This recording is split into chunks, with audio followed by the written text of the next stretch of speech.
Well, it's quite an honor to be kicking off this session, and I'm sure I will say many things that are incredibly objectionable or annoying or something to many of you in this room, and that's why we're going to leave time for Q&A. So, I understand, and Toby was telling me that there was a discussion of a letter that my husband, Mitch Kapor, and I wrote to Uber in the class. How many of you were part of that conversation? Not many, okay. So, but all questions are permissible.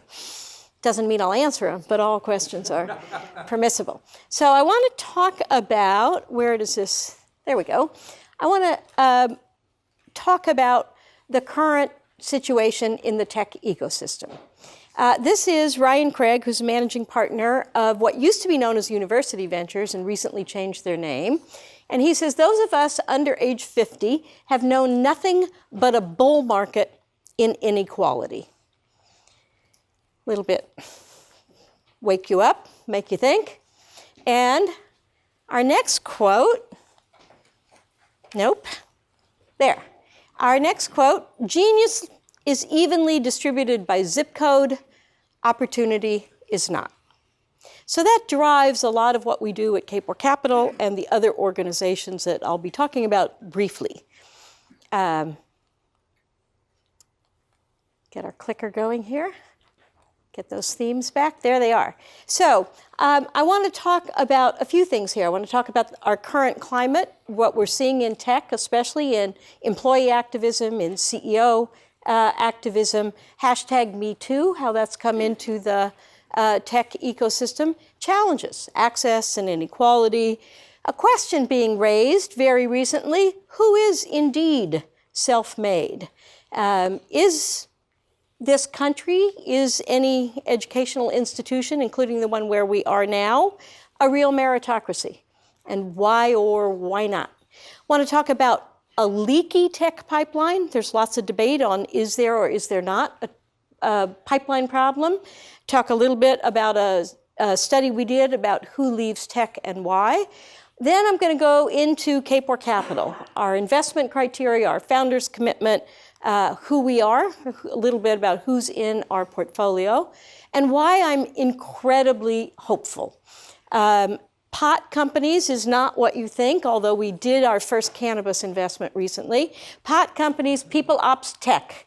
This will be the 5th year we're running a People Ops Tech pitch competition, looking at seed stage tech startups that are leveraging that technology to mitigate bias in all aspects of sourcing, hiring, interviewing, promotion, compensation, performance review, succession planning, and then SMASH. SMASH is a Summer Math and Science Honors Academy program I co-founded 16 years ago, has a chapter actually on this very campus, and then some ideas to ponder as we move into questions.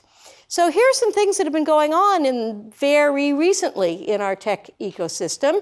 We had 20,000 Google employees walk out in November over responses to a sexual harassment situation about someone who left with a $90 million severance package. And also, more recently, challenging a board member for the AI organization, and 2,500 Googlers signed a petition to get that person removed. We have a very new climate of employee activism in tech. I would not have predicted that, and it's popping up lots of places. This is the new AI Council, where the 2,500 employees this is within the last week, demanding this person not be present. Then you've got CEO activism. You've got somebody saying, I'm going to take a hit to my profits. I'm not going to sell guns anymore. You've got executives seeing positive impact on their companies for taking what they see as a social values-based kind of stand. Nike, in promoting Colin Kaepernick, took a bold, clear stand on a divisive issue and earned $6 billion in the process. And we're seeing both what are seen as blue and red company CEOs are saying that they can't sit on the sidelines. So used to be that our workplaces were a little bit of a safe space from politics, and now they're sort of right there in the middle of it, which poses big questions for you as engineers, as leaders, future leaders, about what stand do you take, what kind of company do you work for? So we've seen a lot going on, #MeToo. There's a new group. Actually, our foundation is one of the 11 foundations that we've pooled $20 million to go support the on-the-ground work of women organizing domestic workers, hotel workers, across farm workers, tech workers, Hollywood. So we're seeing a lot going on in individual workplaces in reaction to #MeToo. Those of you who've been looking at it in the tech sector, you know that CEOs have lost their jobs, like SoFi, because of harassment. You know that venture capitalists have been kicked out of their firms. Firms have imploded, like Binary. So these are current and troubling issues. We've got this either-or view of diversity and inclusion in the tech ecosystem. And for any of you who are on Twitter, you'll see these debates about there is a pipeline problem, there isn't a pipeline problem, it's a tech culture problem. I think that's the wrong framing, whichever way you look at it. I think we've got a set of systemic biases and barriers that explain our pipeline problem and that explain the ways in which tech culture are not really inclusive to everyone. And we're not talking about bigots. We're not talking about intent here. We're talking about what has grown up and the ways in which biases have gotten filtered into our systems, which is what got the Googlers riled up about AI, because of the fears about the bias that gets built into AI. We have something going on now. You may have seen Kylie Jenner described as a self-made billionaire. And a lot of people said, what? What is self-made about what she's done? She was, born on third base. She didn't hit a home run. She might have gotten walked in. And then we see things that are actually affecting this very campus with the college admissions scandal. So we're trying to figure out what is a meritocracy. We can have the aspiration to be a meritocracy. There's some very interesting, rigorous research on that second headline there, meritocracy doesn't exist and believing it does is bad for you. There's some really interesting, it's mostly out of the field of social psychology, about what happens when companies put in meritocratic processes. There's a professor at Sloan School at MIT who's written about the paradox of meritocracy. And what happens when meritocracy is an explicit goal of a company. Managers make less meritocratic decisions because they think somebody else is taking care of it. Quite fascinating. So here is an interesting thing when we look at, are we self-made or not? And this is success determined by luck, and the percent who answered yes by income. So the higher your income, the less likely you are to say that happened by luck, the more likely you are to say, I did that all by myself. And the less income you have, the more you will say luck is a huge factor there. So I want to walk you through a couple of composites. I have been working on college admissions. I've been working on college access programs for a few decades now. And I want to illustrate this issue about the biases that underlie things that get us to have a tech system that looks like what we do. So let's take a couple of composite characters. We'll call them Brandon and Juanita. And this is while they're in K-12 education. So somebody's got high-tech computer labs in their school. Somebody's got no science labs, no computer labs. Completely accidents of zip code. I don't know, anybody in this room choose their parents? Anybody choose the zip code in which you were born? that's what these issues that we're wrestling with today are asking us to think about it. So when does the teacher think you're going to succeed? We know you're going to go far. When do you get those messages of encouragement? And when do you have low teacher expectations? When does the teacher say, I think that's too many AP classes for you? I don't think you're Stanford material. That gets said every day to high school students from low-income backgrounds. So going about how many AP classes are taken. I'm working with a bunch of college admissions officers now to look at, we ought to be thinking about the denominator of AP classes when we're looking at college admissions. If you took 3 AP classes in high school and you're up against somebody who took 27, I want to know if you took all 3 of the ones offered at your school and the one who took 27 took half of the AP classes. It gives you a whole different vantage point on those students. So we want to make sure that we are indeed rewarding merit or achievement, not rewarding access or privilege. Who's got after-school STEM programs? Who works after school? Whose family hires them an SAT coach? Who can't afford an SAT class? Do any college admissions applications ask how many times you took the SAT?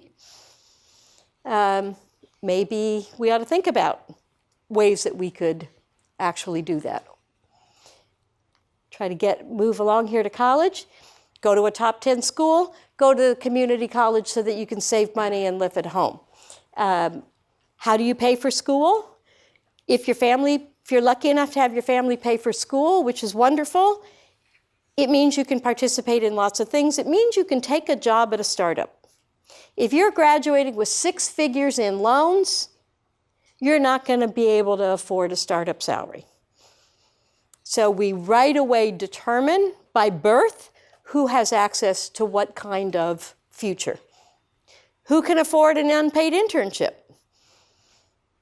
Only somebody who's got somebody else to support them. So there are many folks that are now trying to make unpaid internships illegal, if you will, or not permissible. Who's got to work part-time over the summer to put food on their family's table? Who has a role model? There's a lot of fascinating literature. There's a professor, Buju Dasgupta at UMass Amherst, who's done a study for women of color, any racial minority woman. If you have one professor in 4 or 5 years that looks like you, it makes a statistically significant difference in your major and your grade point average. So we ought to think about just who is it that you're exposed to as role models and how different that makes the outcome. Who can hire a tutor? Who can't even go to the free study session because they've got to have a work-study job? And so we just forget about all of these subtle barriers that nobody put in anybody's way intentionally. Nobody said, aha, let's make it much harder for Juanita than Brandon. But day-to-day life is indeed much harder. So let's look at what happens as we go to the workplace. Who sends recruiters to your college? Recruiters don't go to community colleges. Who submits resumes cold? Who taps a personal network? Who doesn't know anyone? I'll talk a little about our SMASH program, but most of our SMASH scholars from the Bay Area don't know anyone who works in tech. That's pretty amazing. Coming in via employee referral. Employee referral is one of the most biased hiring mechanisms that exists because in this country, our friendships, and there's a nonprofit that's done a lot of research on this, all of us tend to have friends who look like us, whatever group we are in, which means if you've got a perfectly diverse workplace, an employee referral system is great because it will continue that.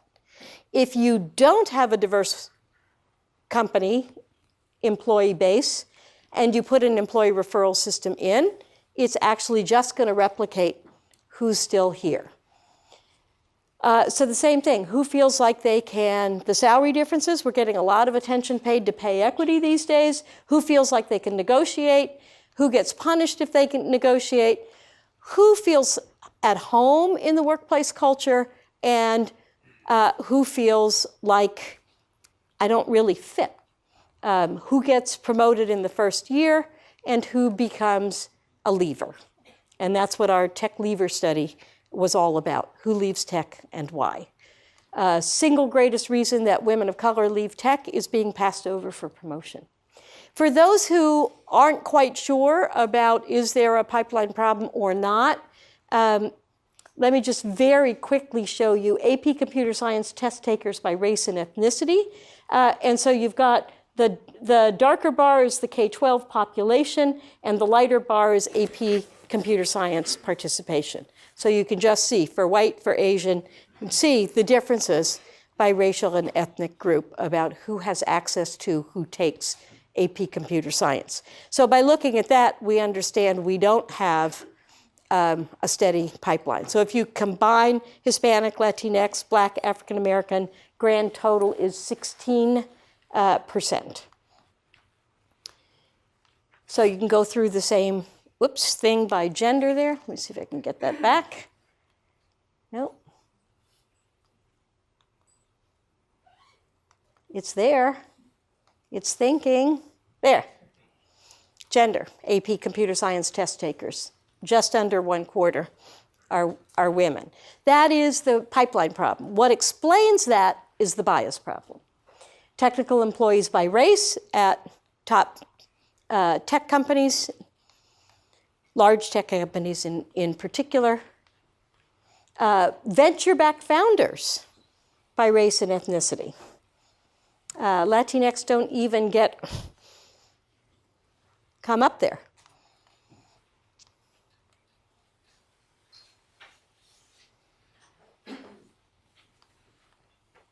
So, pre-K-12 education. This is about women and girls of color in computing. This is a big collaborative of about 15 researchers that we are participating in. Melinda Gates's Pivotal Ventures group is participating in.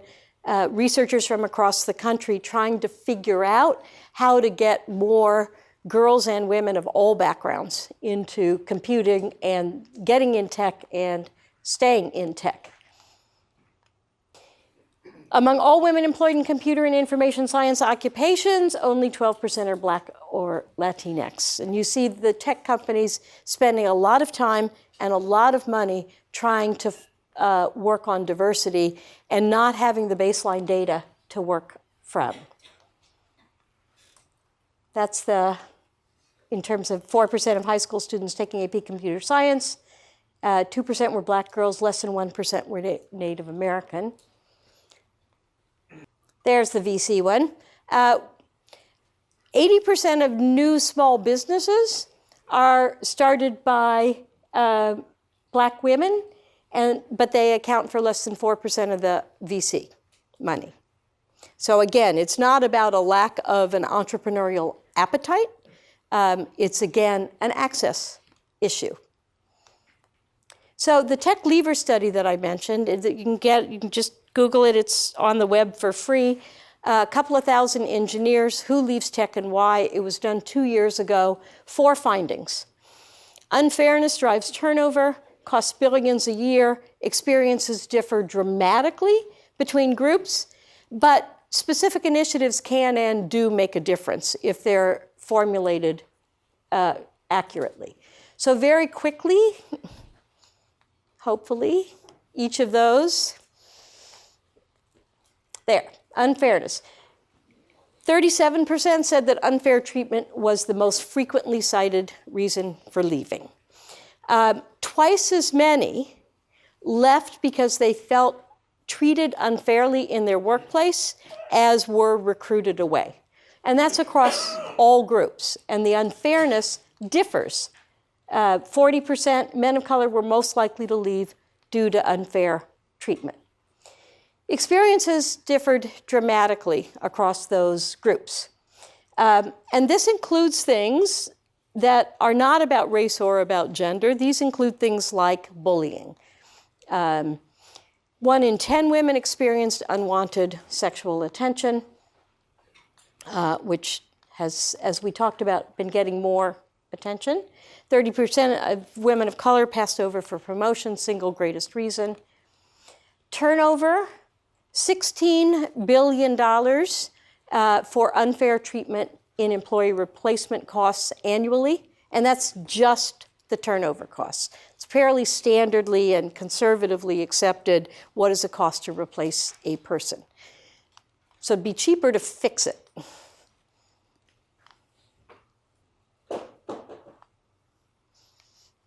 There we go. We also asked the leavers, what would have made you stay? And we asked them how their experience impacts their willingness to refer a friend, a family member, someone else to that company. So 35%, slightly more than a third, said, no, based on my experience, I can't recommend that company as a place to work, nor can I recommend its products and services. So if you want to try to calculate that cost, that is one that is not in the 16 billion.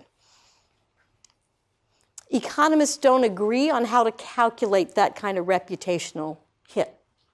But the good news, a comprehensive approach can and does make a difference, both in reducing unfair treatment and in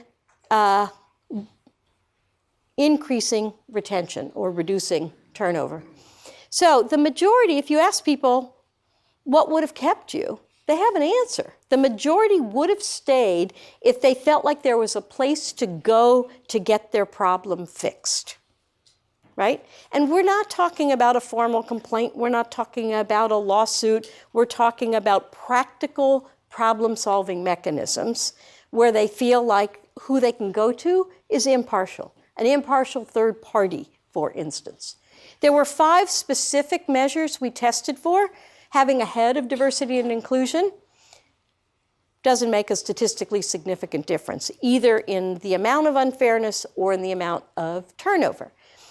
Second thing here are all the ones we tested for, setting explicit diversity goals and underrepresented employee referral bonuses. Actually, those 2 independently make a statistically significant difference.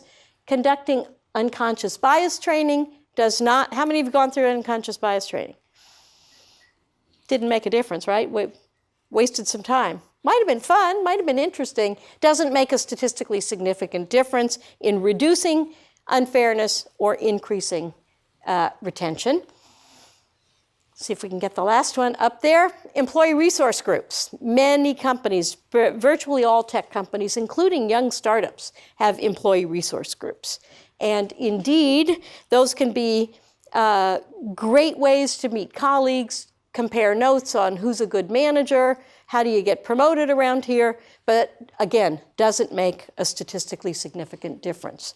What does make a difference, actually, besides these 2 individual kinds of initiatives, is all 5 together. All 5 make more of a difference than just those 2 independently. So I want to switch to something else, which is how do you create companies that take all this information into account? So I know you're talking about social impact companies, you're talking about sparks, you're talking about sustainability. There's a prevailing view that social impact is separate from economic value, and that investing in social enterprises is concessionary towards returns, that you're giving those up.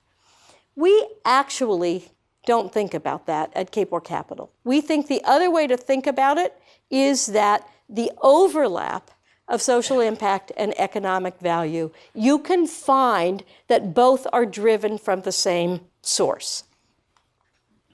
So here are our investment criteria. We have about 130 companies in our portfolio. We're going to be releasing our returns for the first time ever on May 8th. We do seed stage tech startups. The core business, not the philanthropic effort not the CSR, not a side effort. The core business closes gaps of access and or opportunity and or outcome for low-income communities and or communities of color. We have not found any problem with deal flow. People were very worried about that. We had more than 3,000 deals come across our desks last year. And we invest in somewhere between 10 and 15 a year. In 2016, we became the first venture capital firm to implement a founder's commitment. That was January of 2016. We don't write a check unless the CEO makes a commitment to building a welcoming culture and a diverse team. We are not prescriptive at all. We say to our founders, depending on who your customers are, we think that your aspiration should be that your employee mix matches your customer base. And if you think about it, it sounds like a good business practice. So if you're selling into public schools in the US, K-12, you're going to have a very different demographic than if you are a fintech company and you are a B2B company and your clients are Wall Street. So all of this is on the website. Those are some of our companies. You might recognize some names there. So when we ask them how to implement this, we ask them to look at 4 things, and there's an acronym of GIVE here. Set goals, and again, they set their own goals. We're not prescribing it. We're asking them to set goals that help them realize their business goals. We ask them to invest in tools and resources and training that are going to help them mitigate bias in their product development, in their hiring, that again is just going to make them a better business. We encourage them to volunteer with either underrepresented communities, or encourage their employees to, or especially to figure out how their employees can volunteer with groups that are representative of their customers, of their customer base, part of basic customer development. And then the final one is about educating oneself as a CEO, as a founder, as well as your workforce.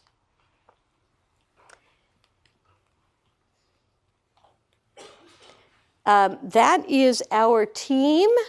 I will tell you in a minute. Half of our partners are African American, not your standard VC issue. 3/4 of our investment team come from underrepresented backgrounds, either Black or Latinx. Got another one here. We're slightly more than half women.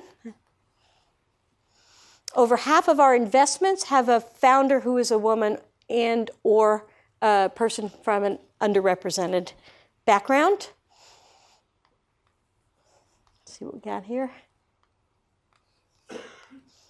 It skipped it. The last one said, an independent study, something called Project Diane, listed us as having invested in, there it is, having invested in more Black women founders than any other venture capital firm, which is kind of sad because we're small.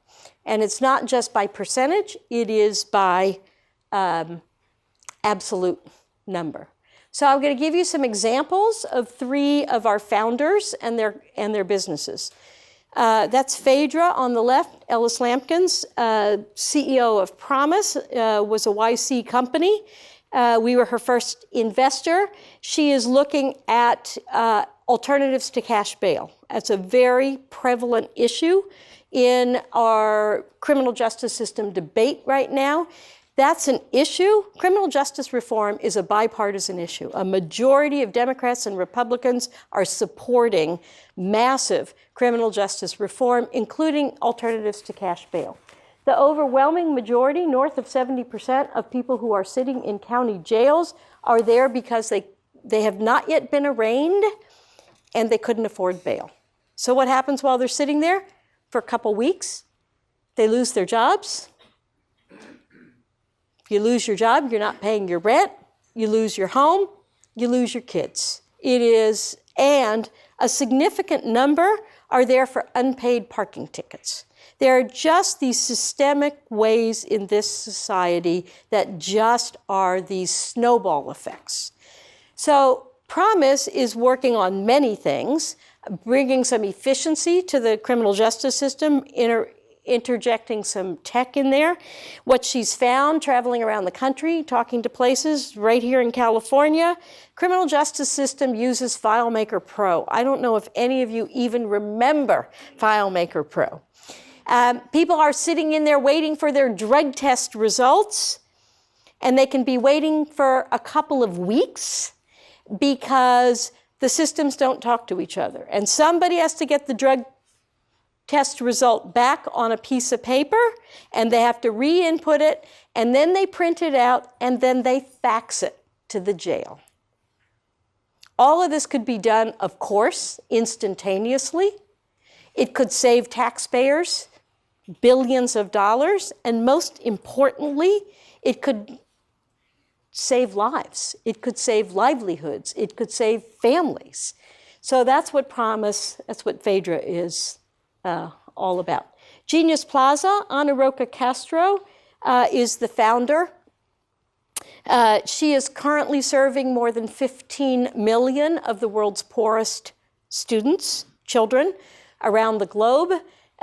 She landed in Cambodia today. She just texted me. She was in Africa last week. Her platform is available in more than 100 languages, including tribal languages around the Amazon and tribal languages in Africa. She has a lot of non-dilutive funding from places like the World Bank to do things in different languages. She is highly profitable while doing amazing gap-closing work. Her company is based in Miami, and she literally has Sand Hill Road VCs hopping in their private jets, showing up at her office, saying, I brought my checkbook, and I'm not leaving until I invest. And she says, tell me about the diversity of your partners. I don't take money from VCs that don't have a diverse partnership. Anna's aspiration is to go public, and I'm on her board, and she's got the revenues to do it this year.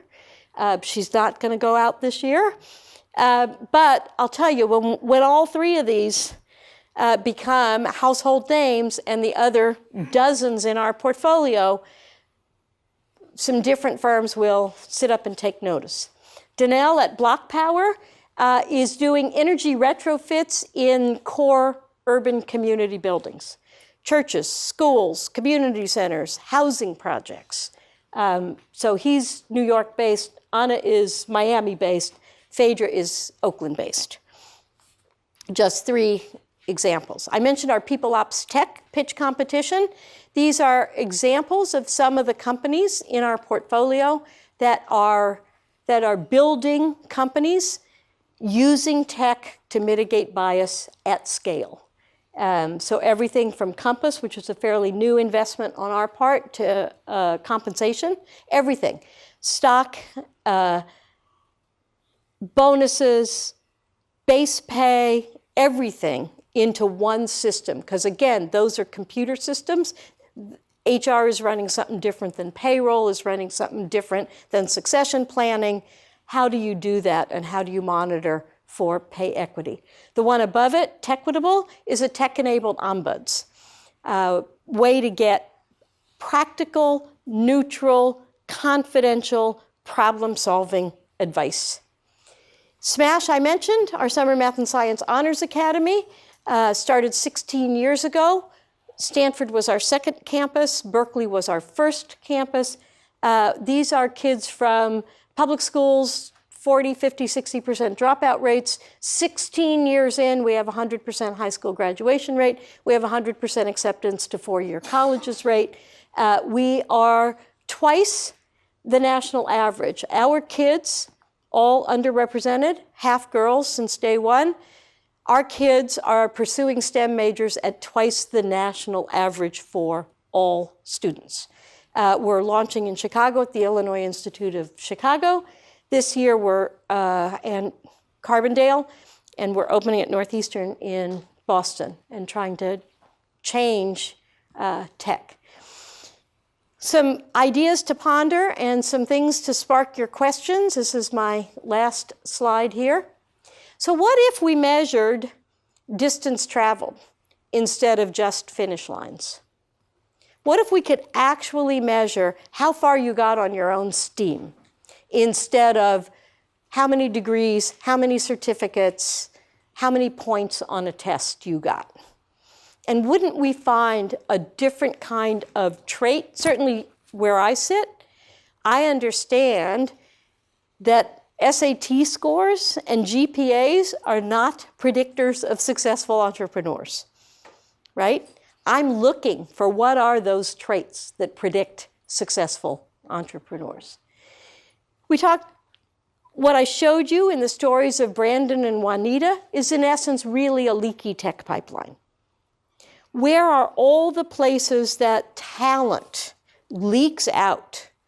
We've got more than 1 million unfilled tech jobs right now in this country, and as we clamp down on immigration, we are slowing our own GDP, we are slowing our own innovation by letting talent leak out of our homegrown system.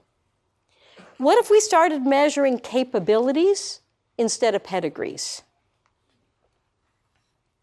What if we looked at, as we do on our investment criteria, what's a gap closing company versus a gap widening company? A very prominent local VC reached out to me about 2 weeks ago now and said, I have a company I think you're interested in, founded by 2 women. I said, great, tell me about it. Organic baby food, margins north of 50%. What's the business model? Affluent families. Not going to touch it. That's gap widening. When you run a business that promotes health disparities, I don't want to help you. If you start a business that promotes disparities in educational outcomes, I don't want to help you. I want people who want to close those gaps, not widen those gaps. And again, as we think about this, whether you're a founder, an aspiring founder, an investor, a limited partner, an employee, an aspiring employee at a tech startup, I will assume that everybody in this room is well-intentioned. That if I asked you, do you want to make your coworker's life miserable? Do you want to be, do you want to exhibit bias towards your colleagues every day? You would say, absolutely not. But what we need to start focusing on is the impact. It's not enough to just be well-intentioned. We got to look at the outcomes. If we have people leaving, dropping out of the pipeline, dropping out of tech companies, dropping out of the entrepreneurial journey in such disproportionate numbers, I'm a researcher. There's got to be a reason, and we need to figure out what it is. And so we're not accusing anybody of anything. We're saying let's look at the impact. Let's look at who our educational institutions and our workplaces, especially our startups, are designed by and for, and see if we can fix that. Okay, time for questions. Those are some of our Smash Scholars. Thank you.